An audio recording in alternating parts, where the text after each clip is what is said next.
Des que no ha sortit el sol fins que veig com es carreguen les últimes caixes, vivim moltes històries a la nostra ciutat. No només fem possible l'alimentació de 10 milions de persones, sinó que Mercabarna dona vida.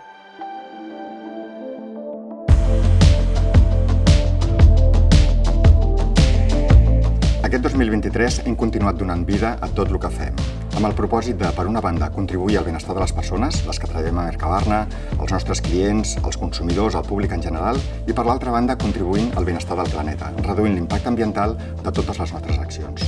Tot això ho hem aconseguit treballant projectes del 2022 i amb una actitud de millora contínua.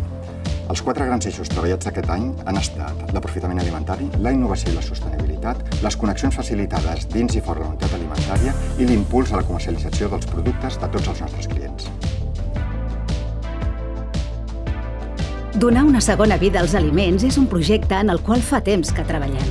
I ho hem aconseguit gràcies a l'esforç i la cohesió de Mercabarna, les seves empreses, les entitats socials i l'administració. La col·laboració públic-privada ha estat sempre a Mercabarna una de les claus d'èxit. I també ho ha estat en aquesta lluita contra el malbaratament alimentari. La col·laboració amb empresaris i amb entitats socials ens ha permès posar en marxa diferents iniciatives, campanyes, infraestructures que ens aporten a 2023 a una xifra de només el 0,41% de fruita i hortalissa que acaba sent residu. Aquest resultat mostra que l'aprofitament alimentari ha estat un dels avenços més significatius a Mercabarna durant aquests darrers anys. Els avenços en aprofitament alimentari han estat possibles gràcies a unes infraestructures eficients, molta sensibilització i fomentant-lo dins i fora del recinte. Anem primer cap al Foodback, el nostre centre d'aprofitament alimentari pioner entre els mercats centrals d'Europa. Des de fa més de 2 anys hi donem una nova vida als aliments que no es venen, però que encara tenen moltíssim a oferir-nos.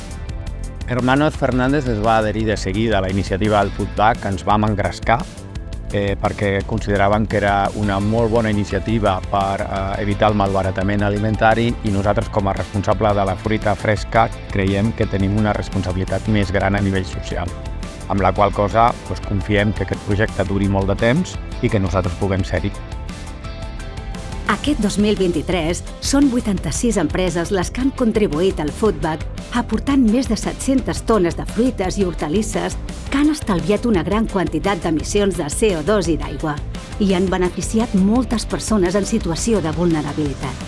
Però darrere d'aquests resultats tan positius hi ha una feina de sensibilització molt important. La campanya Ets a temps per incrementar l'aprofitament alimentari no va deixar ningú indiferent, especialment la manifestació de fruites i hortalisses. A més, com que el nostre esperit és sempre anar més enllà del recinte, la tercera edició dels Premis Paco Muñoz ha guardonat en Maller Origen i el projecte Aprofita amb el barri de Sant Antoni per la seva lluita contra el malbaratament alimentari. Així és com el 2023 Mercabarna ha continuat generant un impacte positiu tant al medi ambient com a la societat. M'acompanyes i t'explico com donem vida amb més innovació i sostenibilitat?